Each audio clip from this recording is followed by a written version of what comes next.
Bless. Welcome to episode 6 of the RichieZxy podcast. Today we got some CarTalk, got some ideas from another dimension, a guest musical piece by Scion Fire, and formalizing a bit of the structure, getting things ready for the upcoming guest appearances that we'll be putting on. To stay connected, feel free to look up the RichieZxy podcast on your podcasting application. You can also connect at RichieZxy.com or find RichieZxy on your socials.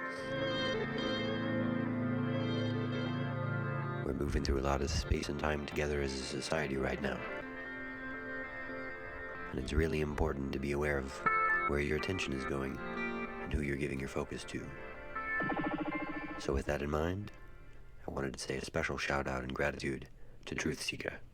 You can find him musically, searching the artist Truthseekah on streaming platforms, also at the podcast, Truthseekah Podcast, a visionary pioneer of the way to do things through the world. So let's get to it. Episode 6, here we go.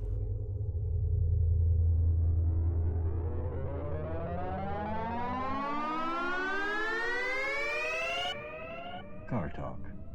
This is where there's talking happening in a car. Now be mindful that this is not while driving, it's just simply in the container of the car. Do you really think about cars? Like what they are? It's a big hollow rock that we get inside and we fly across the ground on super fast by rolling these rubber circles. Like, really? We measure it in horsepower, like how many horses would fit inside of it, or the power that would be had by a singular horse. But there's no way you can fit 4,000 horses inside of the hood of a car, or a truck, or a semi-truck. But still, we have these giant mineral stone golem things flying around at super high speeds all the time. Now, given the fuel source is ingenious, because we found a form of liquefied rock in oil that we can then process and burn for combustion. So we have a rock, a hollow rock, and we designed it and built it out of plastics and metal, but it's a rock. We have a hollow rock with glass windows that we burn rocks to move fast. And we're inside these rocks. Like this just... To me, this is a common sense thing. Like, we have little lightning rock phones, we trick the little things into thinking, so now the phone does all the processing and the computation and calculates the sales tax instead of our brain or a piece of paper. We got these bigger rocks, like the cars and trucks and things that we're moving around in, and most of the time we terraform, we're pouring rocks on it. We make liquid rock concoctions and we call it asphalt, or concrete. And we douse the earth in this kind of rock mineral mind. I mean, we even value and favor shiny, sparkly rocks. Beyond the people who have like the quartz and the tourmalines and the amethysts and all those, they're highly valued stones, like Herkimer diamond, you know what I mean, all over the place. They exist in culture. Gold, silver, titanium, platinum, copper, brass. I mean, technically calcium bicarbonate. Isn't that like hydrogen peroxide, or it's one of those chemical things, but like all and the prescriptions. Like the prescriptions, so many people, no hate against modern medicine, so many individuals have their orange cylinder that has tiny little tablets, capsules, or pills that contain rocks. They're just little rocks. And we consume these rocks and they plug up or accelerate different parts of our brain through the pharmaceutical process of these super fine minerals and neurochemical effects.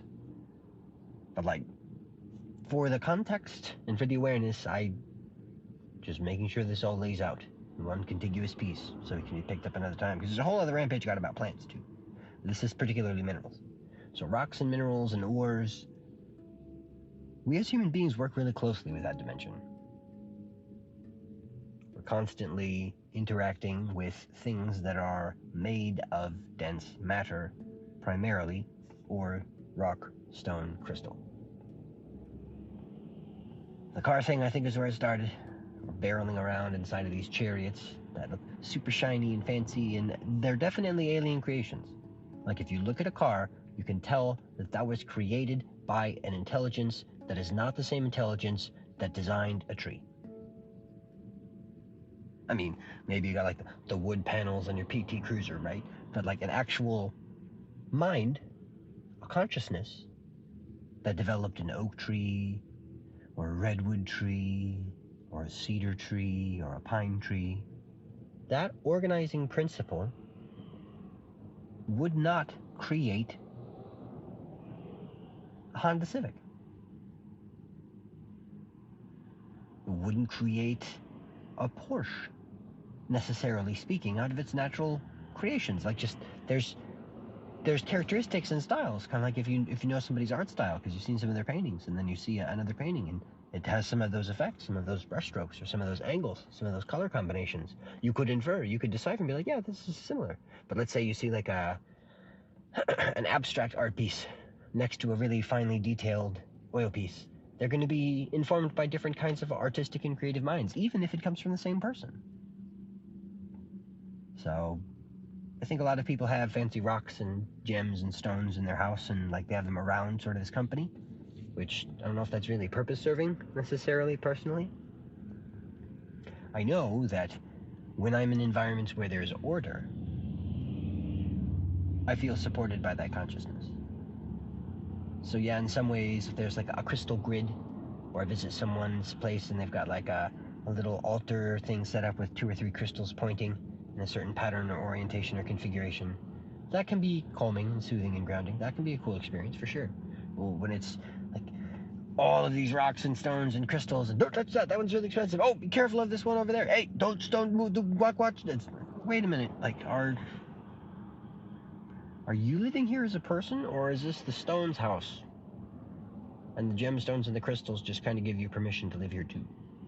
I just want to know. I want to be aware of like who I'm visiting, like what's really going on. Same token, appreciate the people you appreciate, care about the people you care about, and respect the people you respect. Like, to close things up, I think jewelry, rings and necklaces and earrings and bangles and wristbands and watches, and these things can be very powerful. They can be good tools if used properly. Coincidentally, most of them seem to be made of rocks. Some of them are made by like some natural fibers. Very rarely you'll get one that's like made out of animal things, and etc. I got this really cool ring one time from a thrift store. It's a silver banded ring, and it's a florin ring. Florin. Florin, I guess, is a coin in, I believe, Australia. But a florin coin drilled out and then reamed, which is where you put the piece of metal on like a tapered edge, and then you bash it with a hammer. It's reaming the metal or reaming the ring. You can turn a coin into a ring. So I found at a thrift store one time a very nice florin ring made from a florin coin. Now, I took jewelry class in high school and soldered a bunch of rings together and made thread and things and casting and whatnots, so I'm kind of familiar with that as a pattern. At the very least, it's got decent silver weight, because the florin coins had a high concentration of silver, so that's nice. As much as it's a noun and it's just a random circle, that little circle has become special in some ways, because I know its weight, and I know its frequency, and I know its energy. Now, same way with like a pair of shoes that you like. Merrell's my brand of choice. Or like a coat or a jacket. Maybe a cool hip pack. Watch, as mentioned before, necklace, maybe a hoodie or a jersey. The meaning is what we put into it. Now, observing the patterns and trends, there will be meaning that's distilled from the natural occurrences, but more important is the meaning that we prescribe, the one that we author. And I say that's more important because it has an active force of administrating the universe in a forward direction. So this is closing up CarTalk for today. Going to move on to the next segment of the adventure. I wanted to take a moment to appreciate the fact that you're dialing in and doing your things. Please make sure to drink the water. Eat some good food today in the correct portions and amounts for you. And Continue to groove on. We'll talk again soon. Remember to breathe. Peace, peace, peace. But just heads up on it, and it's been recording the whole time, so we didn't ever stop. From here.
If you'd like to make a call, please hang up and try again. If you need help, hang up and then dial your operator. Shout out to Keith, Man of Letters, with his Etsy shop, Man of Letters Co. Vending awesome things like ancient trees, beeswax candles, tinctures and salves. Your go-to resource for online occult supplies, Man of Letters. Also check out his YouTube channel with audiobook readings of the Emerald Tablets and ancient lost scrolls of the Bible. Shout out to the Bearded Buddha. Om. Check him out on TikTok. Bearded Buddha. The year is 2021. The capacity and caliber of craziness that's going on in our dimensional frequency of reality is immeasurable. Never before in my life experience, nor in anyone that I communicate with, have we seen this kind of bat crazy absurdity. In that way, I think it's ever more important to continue to focus your attention and will on the things that are important to and serve you. That also means vehemently defending your attention. And when there's things, programs, individuals' narratives, and or thoughts in your head that show up and they're things that you identify as being dissonant or away from your goals, take a moment, zoom out, appreciate that experience, and move forward. You are the experience of awareness rather than the awareness itself. Being able to shift your lens into the verb state from the noun state is going to add another level of interdimensional armor to your processes. We're going to take a moment here. We're going to breathe a couple times. So thank you for sharing time and attention. My name is Richie from RainbowCrystal. Let's do this. Breathing in, breathing out. Another one. Breathing in, breathing out. Make the sound if you can. It's good for your body. Breathing in and breathing out. Kind of like lifting weights. Breathing in and breathing out. Lifting weights is kind of a pain. Breathing in and breathing out. And breathing loudly is kind of a pain. Last one. Breathing in and breathing out.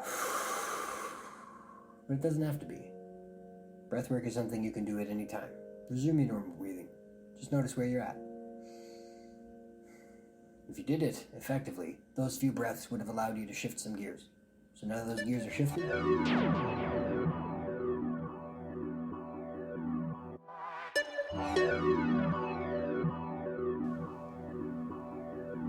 Bless, bless, bless. Healing tides, ground and health for the quest. As we get ready for the autumn season to continue and moving into the winter, I think it's extremely important for people to be connected to the food they're eating. I mean, the the soups and the drinks, the juices and the breads, connected to all the different kinds of nutrition that are coming into the body. This is the time and place for more awareness of that. So many thanks and gratitudes for joining me for this adventure of episode 6. Putting together in the next episodes will be some interviews and shared conversations, creating larger space and time to generate more source signal for the healing of everyone. Again, I'm sure you're aware of it by now, but if you want to connect with me, you can find me on the socials at RichieZxy, also at RichieZxy.com, or Richie@RainbowCrystal.org. We got the coffee page, which is like a Patreon. We got the link tree that's got all the services from bodywork to project assistance and support. There's a lot of things going on. So gratitude, stay healthy, be well, and we'll talk soon. Remember to breathe. Peace.